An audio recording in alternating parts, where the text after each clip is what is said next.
मैं किसी ऐसे लड़के से शादी करना चाहती हूँ जो मुझसे चाहे शादी करना, कि मतलब मेरी सीरत देख के या मुझसे प्यार करके, ना कि मेरे फिजिकल एट्रीब्यूट्स पे कि मैं कैसी दिखती हूँ, कैसी चलती हूँ, कैसी बैठती हूँ। मस्त मस्त सफर रहा मेरा मस्तानी का। 4 साल लगे, बाजी के फौरन बाद मुझे मस्तानी ऑफर हुई थी। आलिया शकील को हर बात में इंटिमिडेट करती है, हर बात में उसको नीचा दिखाती है, एट द सेम टाइम उससे सारे फेवर्स निकलवाती है जो सारी लड़कियां करती हैं पूरी दुनिया की। तो ये तो हमारी सेकंड नेचर है। ना इन्होंने ड्रामा देखा है, ना इन्होंने ड्रामा बनाया है, इन्होंने फिल्म ही बनाई है।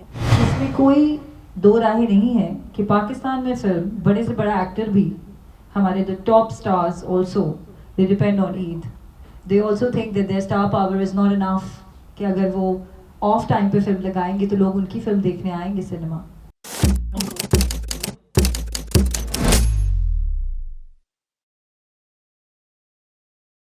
ट्रेलर में ये दिखाया कि ये तुम कैसे मर्द हो, ऐसा कहा। उसके बाद आगे आप एतराज कर रही हैं कि मैं तो ऐसे मर्द से शादी नहीं करूंगी जो मुझे हेड टू टो देखे। तो मतलब आप अगर मर्द को पूरी तरह देख रही हैं तो उसका भी तो हक है कि नहीं? बड़ा डीप सवाल है। ये तो राइटिंग के ऊपर क्वेश्चन हो गया। बाकी राइटिंग भी क्वेश्चन है। अच्छा जी, तो देखिए, this movie is a very light hearted movie and जो आलिया और शकील का रिलेशनशिप है वो ऐसा है कि आलिया शकील को हर बात में इंटिमिडेट करती है, हर बात में उसको नीचा दिखाती है, एट द सेम टाइम उससे सारे फेवर्स निकलवाती है जो सारी लड़कियां करती हैं पूरी दुनिया की। तो ये तो हमारी सेकंड नेचर है और बिल्कुल ये बात सच है। हम नहीं चाहते कि कोई हमें, आपने बल्कि उस जुमले का मतलब ज़रा गलत ले लिया। उसमें जब आलिया कहती है कि मैं किसी ऐसे लड़के से शादी करना चाहती हूँ जो मुझसे चाहे शादी करना, कि मतलब मेरी सीरत देख के या मुझसे प्यार करके, ना कि मेरे फिजिकल एट्रीब्यूट्स पे कि मैं कैसी दिखती हूँ, कैसी चलती हूँ, कैसी बैठती हूँ। सो जो उस जुमले का मतलब है वो ये है। रही बात जो इनको मैंने कहा है कि मर्द तो देखो, that according to the scene he was showing his मर्दानगी, जिस पे मैंने ऐसे कहा था कि ऐसा होता है मर्द। So that's that, it's all in fun and games, it's nothing to be. जो आपको एतराज़ हुआ, इसमें एतराज़ की कोई बात नहीं। It was a little joke and when you see the film you will understand where the joke is going. क्या आपको लगे कि ये वाकई एक फिल्म है या आप वही जो ड्रामा स्टाइल है उसी को लेके आए हैं? सबसे पहले तो मैं जैसे कि आपने कहा कि आपको ट्रेलर अच्छा लगा, तो thank you so much. I think ये पॉइंट्स हैं कि ये ड्रामा नहीं लग रहा। दूसरी बात ये है कि जो हमारे डायरेक्टर हैं उस्मान रिजवी, जिन्होंने ये फिल्म लिखी है और डायरेक्ट की है, और अच्छी बात ये है कि इन्होंने पहले ड्रामा नहीं बनाया, तो इनका एस्थेटिक ड्रामे वाला नहीं है। ये रहते भी पाकिस्तान में नहीं है, ड्रामे देखते हैं हम, इन्होंने ड्रामे भी बहुत कम देखे हुए हैं। तो इनके जो हम जब बहुत एक चीज़ देखते हैं और बहुत एक चीज़ प्रैक्टिस करते हैं तो हमारा एस्थेटिक वैसा ही हो जाता है। So that's true. आप फिर अपनी अनलर्न करना बहुत मुश्किल होता है चीज़ें। तो उस्मान की अच्छी बात ये है कि ना इन्होंने ड्रामा देखा है, ना इन्होंने ड्रामा बनाया है, इन्होंने फिल्म ही बनाई है। सो होपफुली जब आप लोग फिल्म देखेंगे, और मुझे भी शूटिंग के दौरान और इवन ट्रेलर देख के, क्योंकि काफ़ी टाइम हो गया फिल्म शूट किए हुए और उसके बाद भी मैंने काफ़ी काम किया है, तो ऑनेस्टली स्पीकिंग काफ़ी सारी चीज़ें थी जो कि मैं खुद भी भूल गई थी कि बहुत सारे मोमेंट्स थे इस फिल्म में जो मैं भूल गई। लेकिन जब मैंने ट्रेलर देखा तो मैं अपने मुँह मियाँ मिट्ठू शायद हो रही हूँ, लेकिन मुझे नहीं आई टीवी ड्रामे की feel. So hopefully I think audience को भी ऐसा ही लगेगा जब वो फिल्म देखेंगे। ईद के त्यौहार के अलावा हम फिल्म नहीं लगा सकते क्योंकि नुकसान का सौदा है, ये घाटे का सौदा है। तो बड़े त्यौहार पे इसलिए लगाते हैं कि पैसे पूरे हो जाएं फिल्म साज के। तो आप जो है वो रूटीन से हट के 14 अगस्त जैसा बड़ा त्यौहार भी गुजर चुका है, तो अब आप फिल्म लगा रही हैं, बॉक्स ऑफिस पर क्या एक्सपेक्ट कर रही हैं मस्तानी से? एक तो पहली बात है कि फिल्म मैं नहीं लगा रही इसमें ये जो डिसीजन है ये डिस्ट्रीब्यूटर एंड प्रोड्यूसर्स का है। देखिए, फिल्में तो मुझे लगता है कि इतनी बननी चाहिए कि सारा साल लगे, हर महीने एक पाकिस्तानी फिल्म लगनी चाहिए। बट इसमें कोई दो राहें नहीं है कि पाकिस्तान में फिल्म बड़े से बड़ा एक्टर भी, हमारे the top stars also they depend on Eid. They also think that their star power is not enough, कि अगर वो ऑफ टाइम पे फिल्म लगाएंगे तो लोग उनकी फिल्म देखने आएंगे सिनेमा।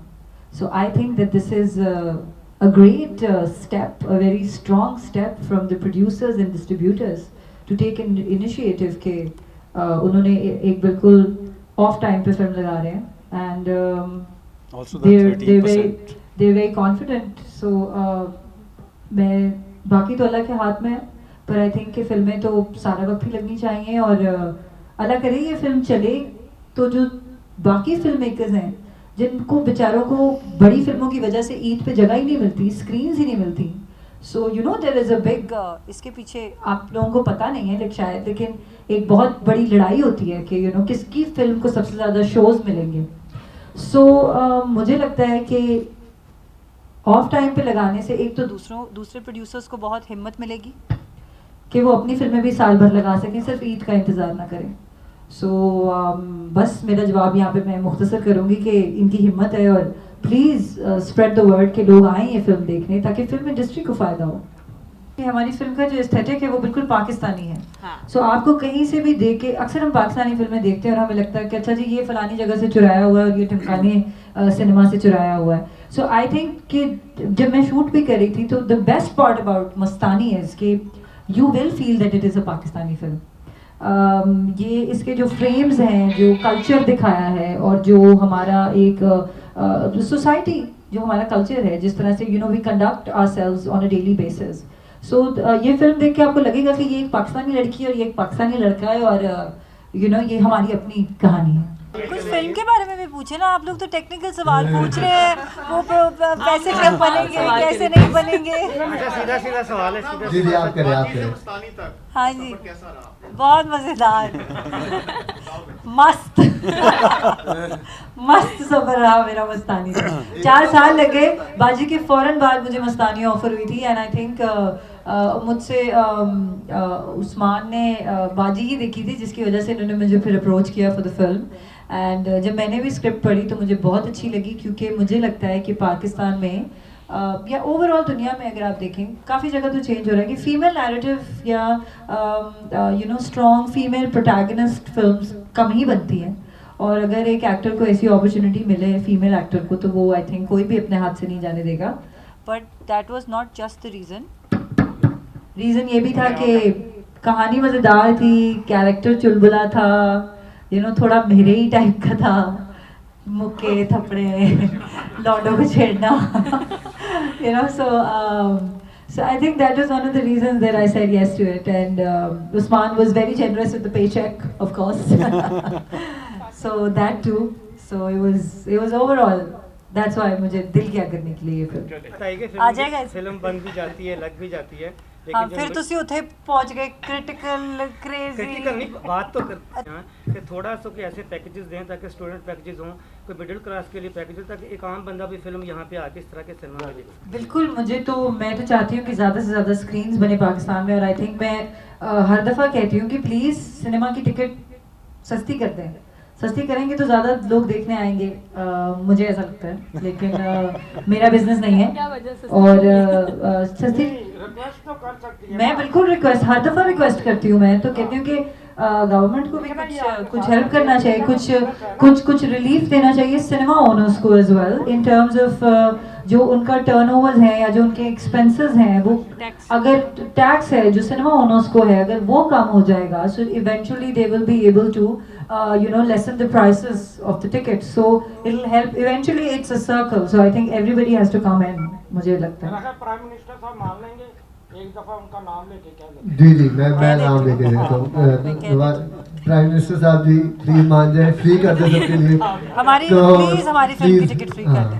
से सवाल है जी खान साहब वो इन्होंने असल में मैं आप लोगों को एक राज की बात बता दूं, इन्होंने असल जिंदगी में जो इनको अपनी हीरोइन कास्ट किया हुआ है, they are husband and wife, they're together.